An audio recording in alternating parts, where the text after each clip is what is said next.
قبرس جزیره‌ای زیبا و پر رمز و راز در دل دریای مدیترانه و مقصدی است که در هر گوشه اون تلفیقی از تاریخ کهن، طبیعت بکر، فرهنگ چند لایه و تفریحات بیپایان دیده میشه. بخش شمالی جزیره با نام جمهوری ترک قبرس شمالی جایی است که در اون میتونید آرامش رو در کنار ماجراجویی، تاریخ رو در کنار طبیعت و سنت رو در کنار مدرنیته تجربه کنید. با این حال قبرس شمالی کشوری است که در سطح جهان به جز ترکیه توسط هیچ کشوری به رسمیت شناخته نمیشه و تحت نظارت ترکیه است. قبرس شمالی 3355 کیلومتر مربع مساحت داره، یعنی کمی بزرگتر از 2 برابر جزیره قشم. جمعیت قبرس شمالی نزدیک 400,000 نفره. البته در فصل گردشگری که نزدیک 6 ماه طول میکشه، جمعیت جزیره به بیش از 1,000,000 نفر نیز میرسه. کوچک و جزیره‌ای بودن این کشور باعث شده که از نظر امنیتی کشور آرام و بدون دردسری باشه. مردم در اینجا مخصوصا در فصل زمستان همانطور که نیازی نمیبینند خانه خود رو به هنگام خروج محکم ببندند. به هنگام خرید از مغازه ها نیز ماشینشون رو قفل نمی کنند. قبرس شمالی محل زندگی ترک هاست، اما در کنار اونها روس ها، پاکستانی ها و آفریقایی ها رو نیز مشاهده می کنید. ترک های قبرس اکثرا مسلمان سنی هستند، اما بیشتر اونها سکولار بوده و از محافظه‌کاری دینی دوری می کنند. مذهب تنها نقش محدودی در زندگی عمومی داره و مراسمات مذهبی اکثرا به صورت نمادین و مدنی برگزار میشن. پایتخت قبرس شمالی لفکوشا یا نیکوزیای شمالیه و در واقع با قبرس جنوبی پایتختی مشترک دارند. این شهر تنها پایتختی است در دنیا که به 2 بخش تقسیم شده و هر بخش از اون توسط سیستم اداری و سیاسی متفاوتی اداره میشه. طی موافقتنامه میان مسئولین هر 2 کشور، عبور و مرور شهروندان قبرس شمالی و یونانی به بخش مقابل بدون مجوز و صرفاً از طریق کارت شناسایی صورت میگیره. برای آشنایی با تاریخ قبرس میتونید به ویدیوی مربوط به جمهوری قبرس یا قبرس جنوبی مراجعه کنید که لینکش رو انتهای ویدیو قرار میدم. لفکوشا یا نیکوزیای شمالی با ترکیبی از تاریخ و مدرنیته جاهای دیدنی زیادی داره و راحت میشه 1-2 روز در کوچه های اون پرسه زد.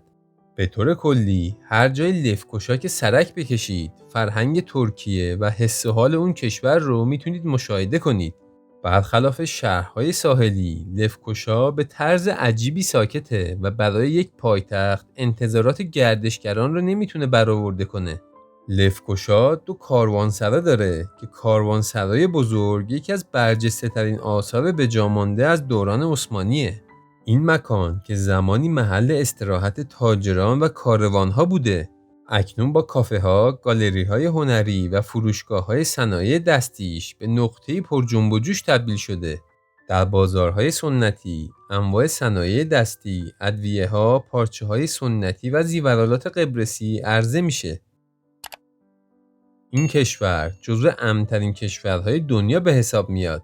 سالانه بیش از 4 میلیون نفر به کشور قبرس شمالی سفر میکنند و صنعت گردشگری نقش بسزایی در توسعه این کشور داره. ایرانی‌ها و به طور کلی همه کشورها میتونن بدون ویزا به قبرس شمالی سفر کنند.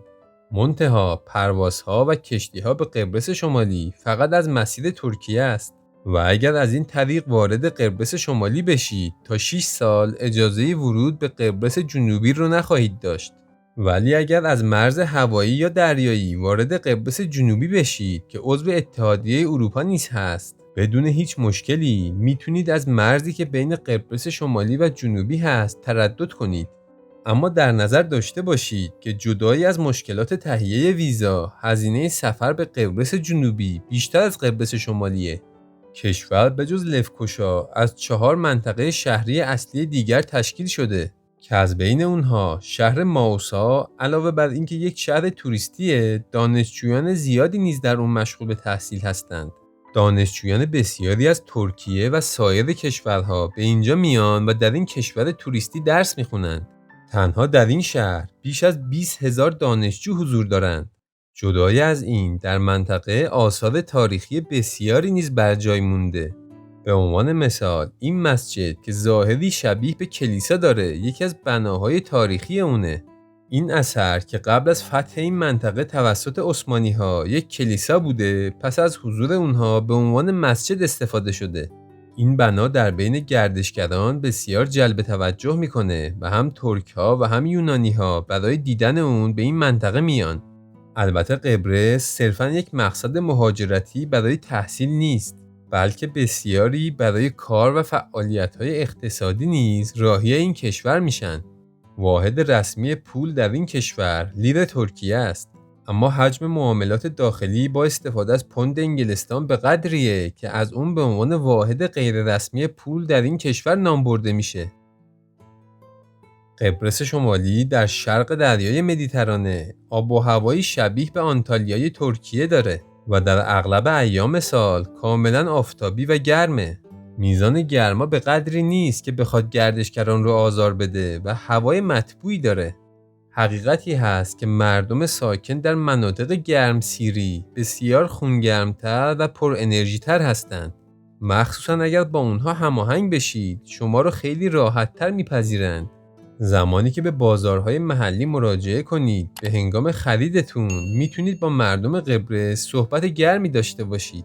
در کنار زبان ترکی به دلیل توریستی بودن منطقه مردم از تسلط خوبی بر زبان انگلیسی برخوردار هستند و به راحتی میتونید با اونها ارتباط برقرار کنید. در اوقات فراغت خود در کافه ها و قهوه خونه ها چای خورده و با دوستانشون صحبت میکنند. در حین صحبت‌های خود نیز تخت نرد بازی می‌کنند. تفریح و خوشگذرونی در قبرس جایگاه ویژه‌ای داره و مردم زمانی که فرصت کافی در اختیار داشته باشند ترجیح میدن اوقات فراغت خود رو در بیرون از منزل و همراه خانواده سپری کنند. مردم در قبرس شمالی نیز همانند قبرس جنوبی ظاهری آرام دارند و به نظر نمیرسه زندگی پر استرسی داشته باشند.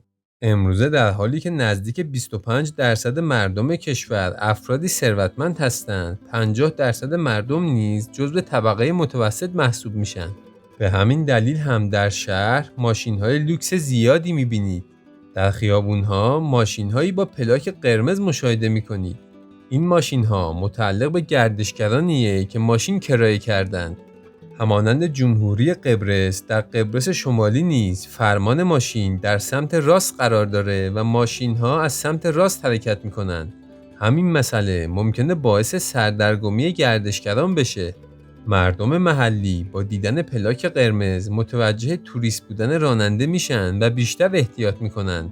در این جزیره کوچک تنوع وسایل نقلیه عمومی زیاد نیست و شما برای گردش در این جزیره میتونید از تاکسی و یا اتوبوس استفاده کنید. تفریحات ساحلی در قبرس شمالی حرف اول و آخر رو میزنن. بیشتر گردشگران خارجی روز خود رو در کنار سواحل مدیترانه آغاز کرده و از امکاناتی که در ساحل این جزیره فراهم شده استفاده میکنن. گیرنه شهری بندری زیبا در شمال کشوره که با ترکیب تاریخی غنی و مناظر طبیعی دیدنی تجربه‌ای منحصر به فرد رو به گردشگران هدیه میکنه.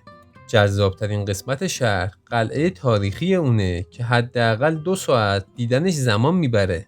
این قلعه به دریای مدیترانه مشرفه و از اون بالا منظره‌های بسیار زیبایی رو میشه دید. بندر تاریخی گیرنه با قایق‌های چوبی قدیمی، رستوران‌ها و کافه‌های ساحلی از فضایی دلنشین بهره منده. کوچه‌های باریک زیادی به بندرگاه ختم میشن که گشت و گذار در اونها خالی از لطف نیست. یک تفاوت اساسی قبرس شمالی با ترکیه وجود تعداد زیادی کازینو در اونجاست، به طوری که تقریباً هر هتل مجللی یک کازینو داره. فعالیت قمار و شرط بندی در قبرس شمالی مجازه، اما در ترکیه یا قبرس جنوبی غیرقانونیه.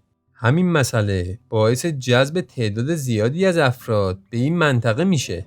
زندگی شبانه در اینجا بیشتر برای گردشگران جذابه و نه برای مردم محلی.